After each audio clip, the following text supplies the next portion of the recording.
தன்னிடம் ஒழுங்கீனமாக நடந்து கொண்ட CISF பணியாளர்களின் மீது நடவடிக்கை எடுக்க வேண்டும் என மாநிலங்களவைத் தலைவர் ஜெகதீப் தன்கருக்கு திமுக MP அப்துல்லா கடிதம் எழுதியிருக்கிறார். கூடுதல் விவரங்களோடு இணைகிறார் செய்தியாளர் ரமேஷ்குமார். வணக்கம் ரமேஷ்குமார், இந்த செய்தி குறித்த பின்னணி என்ன? அதே நேரம் மாநிலங்களவைத் தலைவருக்கு திமுக MP அப்துல்லா எழுதிய கடிதத்தில் என்னென்ன விஷயங்கள் குறிப்பிட்டிருக்கிறாரு? முழு விவரங்கள். அதாவது தன்னிடம் ஒழுங்கீனமாக நடந்து கொண்ட CISF பணியாளர்கள் மற்றும் தவறிழைத்த அதிகாரிகளின் மீது உரிய நடவடிக்கை எடுக்க வேண்டும் என மாநிலங்களவை தலைவரும் குடியரசு துணைத் தலைவருமான ஜெகதீப் தன்கருக்கு திமுக மாநிலங்களவை உறுப்பினர் MM அப்துல்லா கடிதம் ஒன்றை எழுதியிருக்கின்றார். குறிப்பாக அந்த கடிதத்தில் அவர் என்ன குறிப்பிட்டிருக்கிறார் என்றால், நான் நேற்று மதியம் 3 மணி அளவில் நாடாளுமன்ற எஸ்டேட் வளாகத்திற்குள் செல்வதற்காக தனக்கு வழங்கப்பட்ட பேட்டரி வாகனத்தில் சென்று கொண்டிருந்தேன்.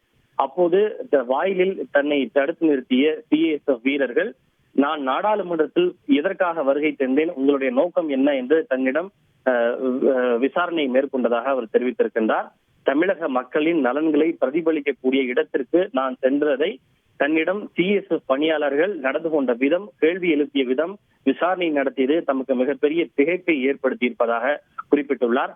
இதற்கு முன்பு நாடாளுமன்றத்திலே நாடாளுமன்ற பாதுகாப்பு பணியாளர்கள் பணியில் ஈடுபட்டிருந்த போது தமக்கு இதற்கு முன்பு இது போன்ற அனுபவம் நேரிட்டதில்லை. ஆனால் தற்போது CISF பணியாளர்கள் பாதுகாப்பு பணியில் ஈடுபட்ட பிறகு இத்தகைய அனுபவம் தமக்கு நடைபெறுகின்றது என்று அவர் தெரிவித்திருக்கின்றார்.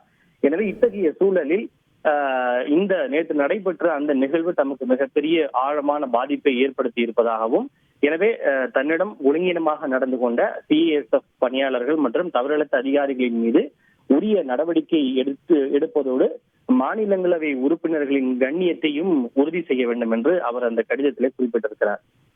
நன்றி ரமேஷ்குமார், உங்களுடைய தகவல்களுக்கு. செய்திகளை உடனுக்குடன் தெரிந்து கொள்ள உடனே சப்ஸ்கிரைப் பண்ணுங்க.